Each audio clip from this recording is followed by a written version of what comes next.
We're already recording. We're good. All right. It's on. Great.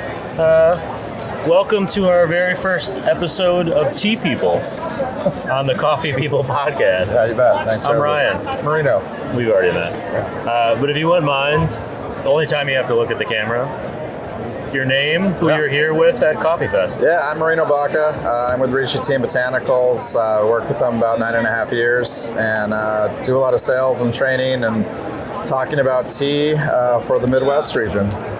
Yeah, so, Rishi's out of Milwaukee. Out of Milwaukee. I live in Milwaukee. That's where the company's always been. That's where our founder is. So I'm 5 minutes from headquarters, our production facility. So I get to take advantage of that, and it's fun, yeah. I'm not sure that people would think of Milwaukee as a tea hotbed. Correct, more of like a beer hotbed. But the beer city. It's the beer city. Yeah. What is the role of a tea company at an event like CoffeeFest? Why isn't it Tea Fest is the question. Yeah, well, coffee's always been bigger in America. America's always different from the rest of the world, as we all know. So coffee's been huge. It's exploded over the last 20 years, but tea goes hand in hand with that. So a coffee shop is always going to have tea, and back in the day, it used to be you would just carry, it's kind of an afterthought. You would just carry some type of tea. It's cheap. People know you have it, but it's not something that you're highlighting.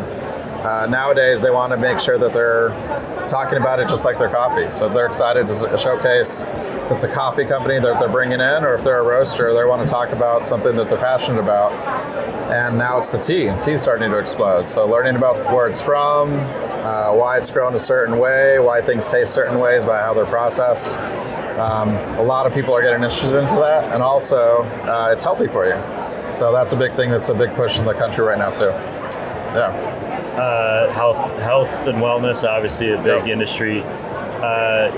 You mentioned it's obviously tea is predominantly the predominant drink in a lot of the world. Most of the world, yeah. Talking about it here, when I started drinking tea a while back, my wife's like a full-time tea drinker, so I started learning more and more about it. Yeah. Do you find that the language overlaps when you're talking to people in the coffee industry? You mentioned that it's becoming more of a thing where, so especially coffee, we've developed this entire language of how we talk about, producers and the environment and, that it comes from and how the terrain affects the flavor. Is that all the same as tea? I feel a little dumb as to what the base ingredient of tea is. Is it consistent across everything and you're adding flavors, or how does this work? Yeah, it's very similar. So very similar language, so it makes it easy. It also even falls in line with wine. So the terroir and how the elevation that something's grown in. But the tea plant is actually its own tea plant. It originated in the Yunnan province of kind of China, India, Myanmar, that area. There wasn't any really borders back then.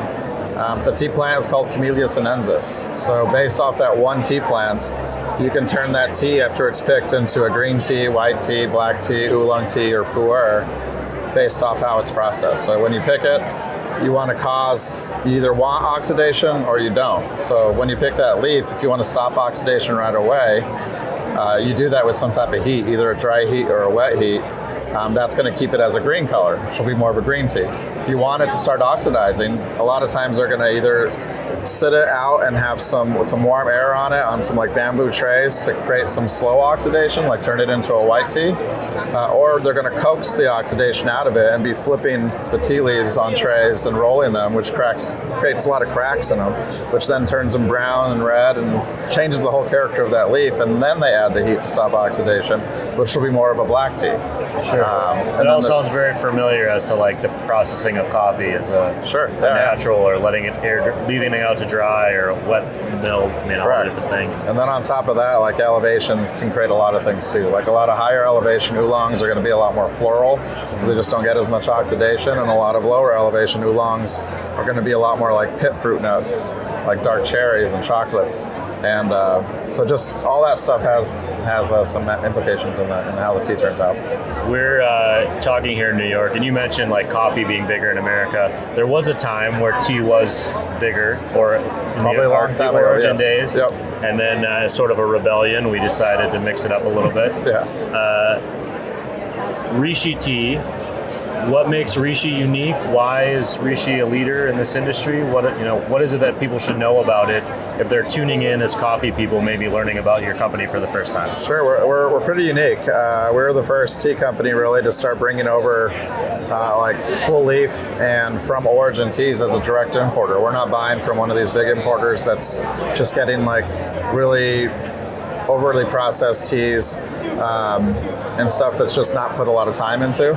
So Josh, our founder, started bringing it over from China and wanting to teach Americans about the actual tea culture, not just having some ground up tea leaves in a tea bag. So it was loose leaf teas, which most tea companies in America start as a tea bag company first, and then may try to do loose leaf later. We were all loose leaf for our first 12 years as a company.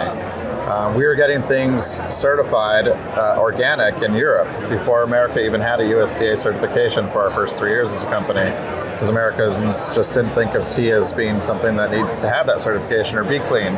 So we wanted people to know about the culture about it, where it's from, how it's supposed to taste, how you're supposed to brew it, and then having it very clean since we are brewing this leaf and putting it into our body.